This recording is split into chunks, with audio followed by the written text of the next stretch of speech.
Those are the headlines. Now our cover story this week. The superintendent of a small school in the Adirondacks is heading to Washington to push for a change in federal law that would allow public schools the same right to host foreign students as private schools. It's a change the very survival of his school may depend on. Good luck next year. On the final day of school last June, there were only 2 seniors preparing to graduate at Newcomb Central. Enrollment in this small rural school in the heart of the Adirondacks has been shrinking for decades. So for 2 years, Superintendent Skip Hults has invited students from around the world to come to Newcomb to teach students here, 65 of them pre-K through 12, about new cultures and diversity, and at the same time, ensure his tiny school's survival. So we wanted to see how we could maybe flatten the Adirondacks a little bit by bringing in people from these different countries and see how they would mix with our students. So it was an experiment, I guess you'd call it, but it has been great. It's been wonderful. I look forward to the day that we can have flags going to both sides of the entire hallway. And Hults would like to see the number of foreign students coming to Newcomb grow in the coming years. We would love to see a building right there that would hold 25 students and have that in 2 years' time. That's our dream. The school hopes to build a dormitory to house as many as 25 international students who would pay tuition for the Adirondack experience and the benefits of smaller classes. When I was in bigger school, I was kind of dreaming about, I really want my class, like 10 kids in my class, or that would be so awesome. And now I really have this kind of experience. And I like it, I would say. I like it. Other questions from page 9. But it's also been a huge adjustment for Arcane and his fellow international students, getting used to life in such a remote community. It was, for all of us, a pretty unique experience coming basically into the woods. And it's just the stuff you're missing. And in the first time, of course, you think, I would want to go shopping, get into the next bus, eat McDonald's again without driving there 40 minutes. Yeah. But it's just, after a while, you just see the positive parts about it, that you just realize I wouldn't have made these experiences at any other place in the whole America. I went to the Google and typed Newcomb and I saw 500 people living here. I saw, no, it's wrong, it's not correct, it's wrong, I probably missed some zeros. And for some, like Thais Torres, who's from Brazil, seeing snow for the very first time. When I see the snow for the first time. The snow for the first time. And you rolled down the hill. I rolled down the hill. Movie nights and the school's drama club and sports all help most of the students to not only cope, but excel, and provide this tiny school a rewarding experience. It's given our local kids a little bit of more diverse ideas. This year, 5 more foreign students have come to learn about life in the Adirondacks and to share a little more of the world. Superintendent Skip Hults joins us now along with 2 of the international students who are attending Newcomb Central School this year. They are Sabi Shada, who is from Iraq, and also Rawan Surur from Israel. And thank you very much for being with us, all of you. Skip, this is the second year that you've hosted international students. Is the idea behind this simply to add diversity to this tiny rural school in the Adirondacks? I do believe that's a very big part of it. I mean, obviously we are trying to prepare our students for a globalized world, and it's very hard to do right in the heart of the Adirondacks. So one of the biggest things we do try to do is bring in the diversity to our students, and to try to bring the world to the students. And you're hosting 5 students this year from all over the globe? Yes. We have 5 students. We have students from this year from South Korea, Switzerland, obviously Iraq, Israel, and Bangladesh. A lot of diversity there for the students. And you purposely chose to bring these 2 young ladies to your school. Yes. Tell us why.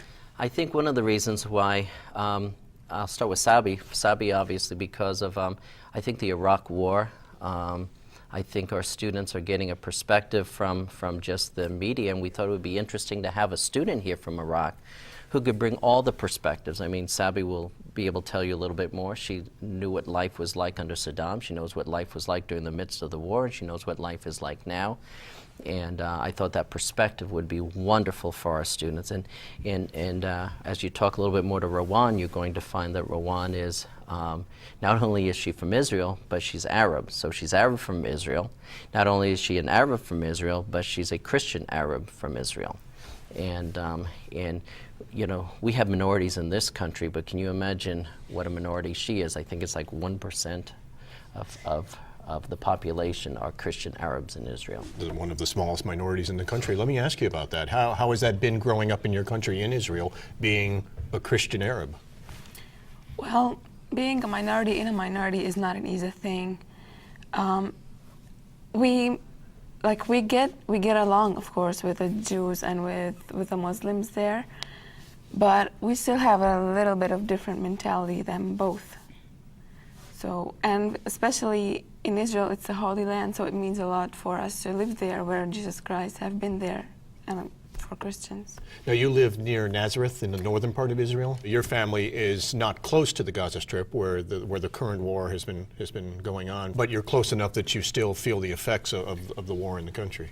Like, when a country is in a war, the internal relations become stressed, especially when you have 75% of Jewish population and minority Arab population.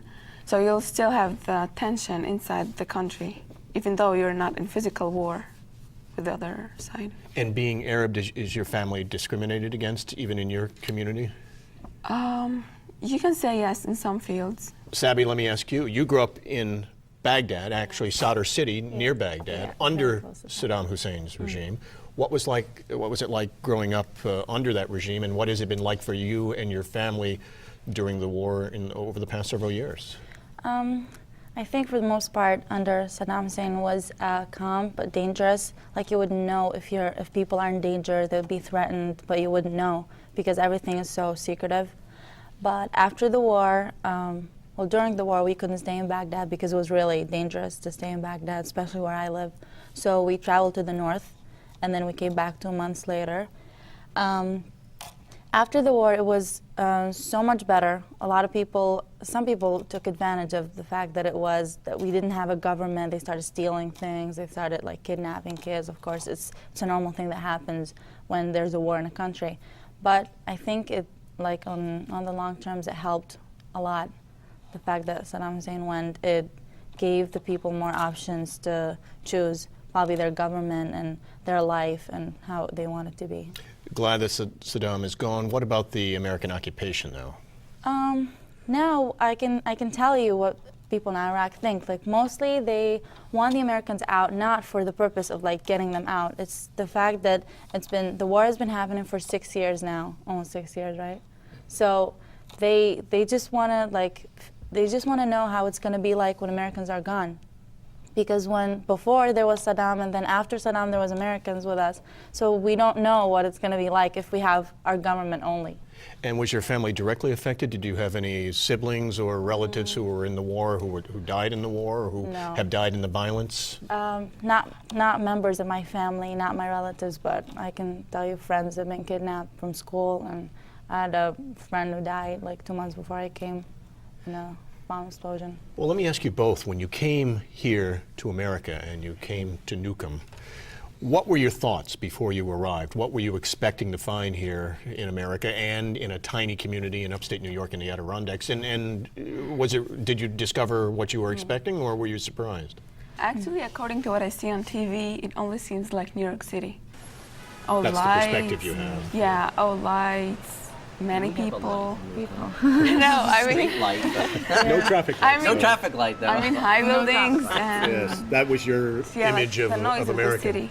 Right. Yeah, but coming here to a very small community of 500 people, 500 is my extended family number.